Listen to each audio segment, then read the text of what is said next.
Le maître chat ou le chat botté. Un meunier ne laissa pour tout bien à 3 enfants qu'il avait que son moulin, son âne et son chat. Les partages furent bientôt faits, ni le notaire, ni le procureur n'y furent point appelés. Ils auraient eu bientôt mangé tout le pauvre patrimoine.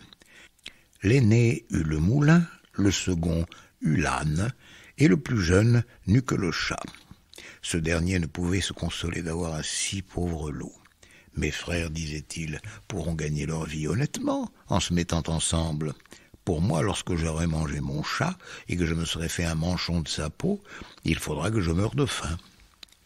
Le chat, qui entendait ce discours, mais qui n'en fit pas semblant, lui dit d'un air posé et sérieux: « Ne vous affligez point, mon maître, vous n'avez qu'à me donner un sac et me faire une paire de bottes pour aller dans les broussailles, et vous verrez que vous n'êtes pas si mal partagé que vous croyez. » Quoique le maître du chat ne fît pas grand fond là-dessus, il lui avait vu faire tant de tours de souplesse pour prendre des rats et des souris, comme quand il se pendait par les pieds ou qu'il se cachait dans la farine pour faire le mort, qu'il ne désespéra pas d'en être secouru dans sa misère. Lorsque le chat eut ce qu'il avait demandé, il se botta bravement, et mettant son sac à son cou, il en prit les cordons avec ses 2 pattes de devant et s'en alla dans une garenne où il y avait grand nombre de lapins. Il mit du son et des lacerons dans son sac, et s'étendant comme s'il eût été mort, il attendit que quelque jeune lapin, peu instruit encore des ruses de ce monde, vint se fourrer dans son sac pour manger ce qu'il y avait mis. À peine fut-il couché qu'il eut contentement. Un jeune étourdi de lapin entra dans son sac, et le maître chat, tirant aussitôt les cordons, le prit et le tua sans miséricorde. Tout glorieux de sa proie, il s'en alla chez le roi et demanda à lui parler. On le fit monter à l'appartement de sa majesté, où étant entré, il fit une grande révérence au roi et lui dit: « Voilà, sire, un lapin de Garenne que monsieur le marquis de Carabas, c'était le nom qu'il lui prit en gré de donner à son maître, m'a chargé de vous présenter de sa part. »« Dis à ton maître, répondit le roi, que je le remercie et qu'il me fait plaisir. » Une autre fois, il alla se cacher dans un champ de blé, tenant toujours son sac ouvert. Et lorsque 2 perdrix furent entrées, il tira les cordons et les prit toutes 2. Il alla ensuite les présenter au roi, comme il avait fait avec le lapin de Garenne. Le roi reçut encore avec plaisir les 2 perdrix, et lui fit donner un pourboire. Le chat continua ainsi pendant 2 ou 3 mois à porter de temps en temps au roi du gibier de la chasse de son maître. Un jour qu'il sut que le roi devait aller à la promenade sur le bord de la rivière avec sa fille, la plus belle princesse du monde, il dit à son maître: « Si vous voulez suivre mon conseil, votre fortune est faite. Vous n'avez qu'à vous baigner dans la rivière, à l'endroit que je vous montrerai, et ensuite me laisser faire. » Le marquis de Carabas fit ce que son chat lui conseillait, sans savoir à quoi cela serait bon. Dans le temps qu'il se baignait, le roi vient à passer, et le chat se mit à crier de toute sa force: « Au secours! Au secours! Voilà monsieur le marquis de Carabas qui se noie !» À ce cri, le roi mit la tête à la portière, et reconnaissant le chat qui lui avait apporté tant de fois du gibier, il ordonna à ses gardes qu'on allât vite au secours de monsieur le marquis de Carabas.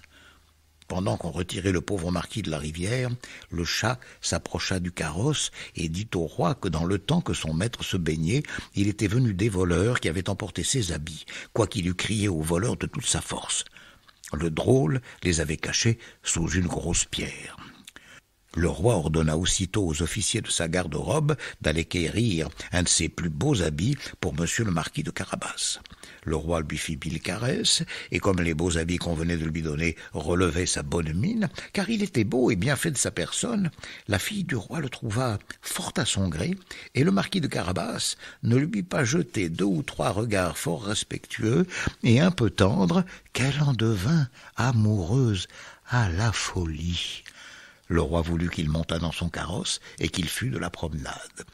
Le chat, ravi de voir que son dessein commençait à réussir, prit les devants, et ayant rencontré des paysans qui fauchaient un pré, il leur dit: Bonnes gens qui fauchez, si vous ne dites au roi que le pré que vous fauchez appartient à monsieur le marquis de Carabas, vous serez tous hachés menus comme chair à pâté. » Le roi ne manqua pas de demander aux faucheux à qui était ce pré qu'il fauchait.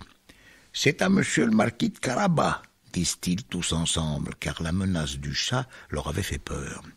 « Vous avez là un bel héritage, dit le roi au marquis de Carabas. « Vous voyez, sire, répondit le marquis, c'est un pré qui ne manque point de rapporter abondamment toutes les années. » Le maître chat, qui allait toujours devant, rencontra des moissonneurs et leur dit « Bonnes gens qui moissonnez, si vous ne dites que tous ces blés appartiennent à monsieur le marquis de Carabas, vous serez tous hachés menus comme chair à pâté. » Le roi, qui passa un moment après, voulut savoir à qui appartenaient tous les blés qu'il voyait. « C'est à monsieur le marquis de Carabas, » répondirent les moissonneurs, et le roi s'en réjouit encore avec le marquis.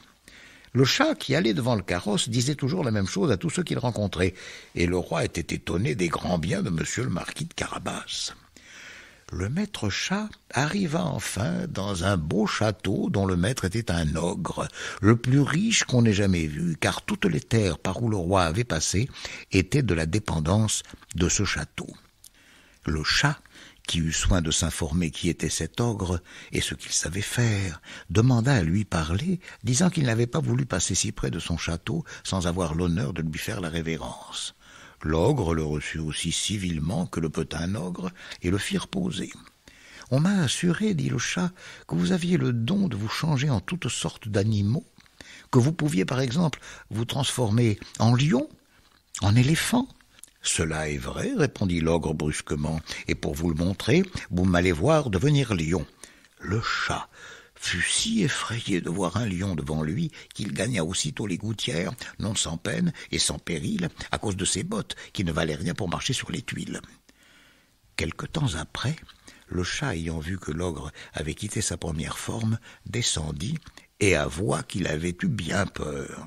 « On m'a assuré encore, dit le chat, mais je ne saurais le croire, que vous aviez aussi le pouvoir de prendre la forme des plus petits animaux, par exemple, de vous changer en un rat, en une souris. Je vous avoue que je tiens cela tout à fait impossible. »« Impossible, reprit l'ogre, vous allez voir. » Et en même temps, il se changea en une souris qui se mit à courir sur le plancher. Le chat ne l'eut pas plus tôt aperçue qu'il se jeta sur elle et la mangea. Cependant, le roi, qui vit en passant le beau château de l'ogre, voulut entrer dedans.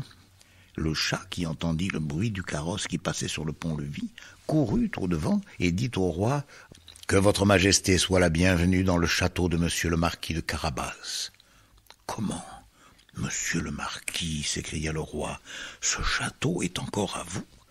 Il ne se peut rien de plus beau que cette cour et que tous ces bâtiments qui l'environnent.